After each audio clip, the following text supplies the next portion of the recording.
Mayroong dalawang magkaibigan na namomroblema sa isa nilang kaibigan na hindi pa rin gumagaling. Nahihirapan itong huminga at inuubo ito at lumalala ng lumalala ang kanyang pakiramdam. Habang naghahanap ang isa nilang kaibigan ng solusyon para gumaling ang kanyang kaibigan, dumating naman isa pa nilang kaibigan. Uy, pre. Narinig akong magagamot dito ah. Baka makatulong sa inyo. Baka, baka naman peke yan. Narinig ko lang din to eh. Baka peke kasi. Wala na rin kami mahanap eh. Eh,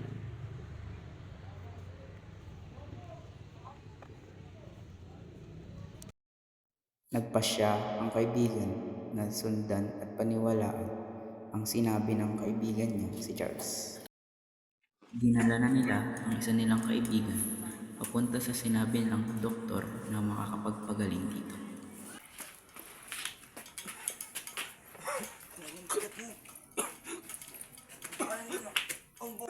Nang sila'y makarating sa bahay ng nasabing manggagamot, hindi nila inaasahang masangsang na amoy ang bubungad sa kanila. Mari ka buka. Magandang hapon po.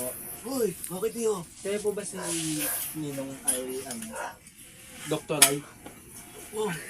Pero matagal na ako hindi nagagamot. Ah, Bakit? Ano ang... May pasyente po kasi kami dito. Actually, kaibigan namin. Baka regular ko yung... Regular ko dati. Sige, papasokin nyo na lang. Kasi mukhang masama yung karamdam ng batang yun. At kanila nang inalalayan ang kanilang kaibigan na may sakit papasok sa nasabing gamutan ng doktor.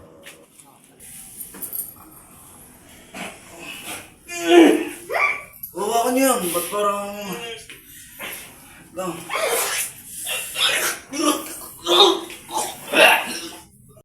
Nang sila'y makapasok na sa pagamutan, agad-agarang pinaliwanag ni Kenji ang mga sintomas ng sakit ng kanilang kaibigan na si Miko.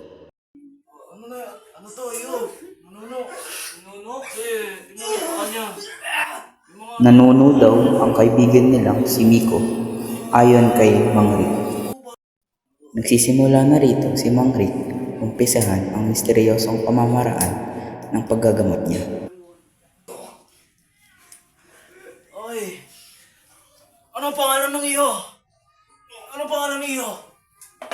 Miko po. Miko! Init. Miko, dito sa Miko! Dito sa Miko! Dito sa Miko!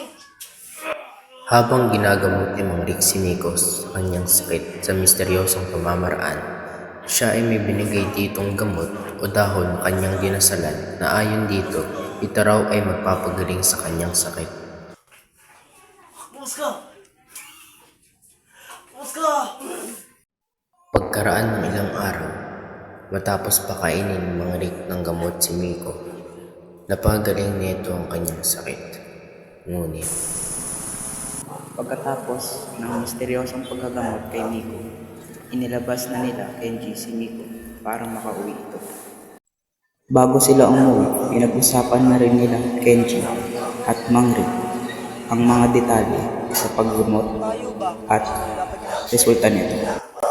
Pero, magaling naman yan, ginagawasan. Ginakailangan niya lang na yun naman ang katas ng bayabas. Mamaya ka. Oo, kanina. Ano yun daw? Demonyo, yan ang demonyo. Kagaya na itsura ng demonyo. So, sinunod ko lang yan, tapos binanggit ko yung pangalan niya. Yan, lumabas na sa demonyo. Sinasabi ni Mang Rick ang demonyo daw ang sanhi ng kanyang pagkakasakit. At siningil na si Kenji ng 5K sa paggagamot sa kanyang kaibigan na si Miko. Mga 5K lang. Hayop ka, Dok. Mahal. At dahil dito, nagbayad si Kenji ng malaking pera sa wala sa oras. Patulong ka na lang, Dok. May laman yan. Oh, sige.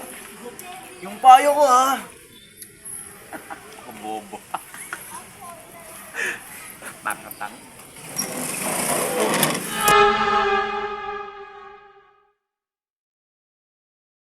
Dinala na nila ang kaibigan nila sa totoong doktor. Pagkatapos ng misteryosong paggagamot na nagpalala sa sakit na dinaramdam ni Miko pagkatapos ng mga ilang araw. Tapos na rin sa trabaho. Paano kayo dito? Ano namin, Doc, albularyo. Kala namin gagaling, biglang malay sakit. itsura niya noon, lala na. Parang may cancer nga, Doc, eh. Bakit Naglalagas yung yung buhok nyo. Bakit sa albularyo niyo pa pinadala? Sabi nito sabi mo gagaling eh. Sige, bigyan ko kayo ng konting oras. Start na ako eh. Nurse Cody, tulungan mo akong assist to.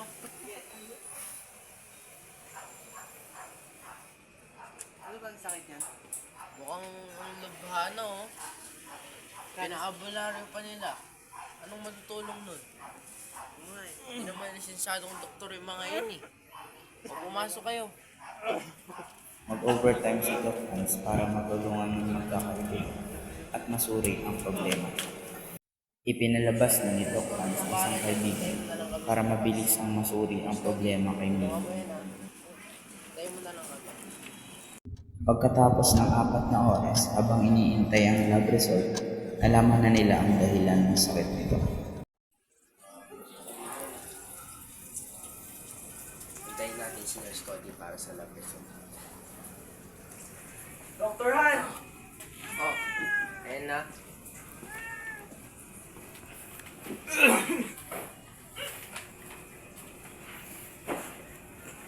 Ayos naman. Nurse Cody, maaari yung bang tawagin yung kasama nila? Sinundoan ni Nurse Cody si Kenji para pag-usapan ang binigay niyang resulta kay Doc Hans. Dito. Kung kaibigan mo, diba sabi mo galing nga kayo sa albularyo, may anong substance na napainom sa kaibigan mo. So, buti napapunta nyo na dito, palala na siya, buti hindi naman lumala ng sobra. Kailangan nyo lang sundin yung mga nakasulat dito ayon sa laboratory niya. At sa susunod, huwag na kayong umasa sa mga ganyang doktor. Alam mo naman. Sino ba kasi ano yan eh? Yan nga po. Ulit yun. Huwag na. Basta ang mahalaga, dito na. So, kailangan nyo na lang sundin to. Tinurukan ko naman na siya kanina para yung anong substance naman kasi is curable.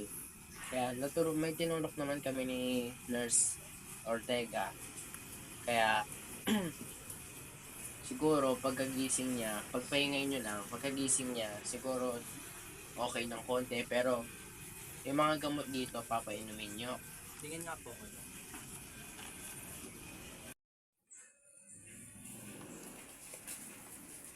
Oh, paano? Okay na. Alalay. Nurse Cody, tulungan mo to.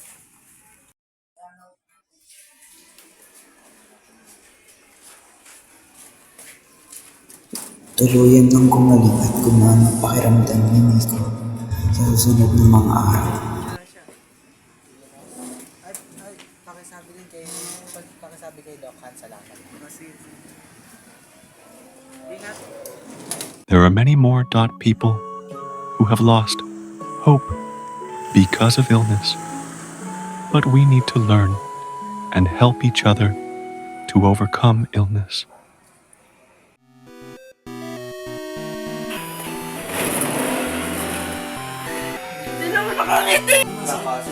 Ang sakit nito. May sakit na sa utak.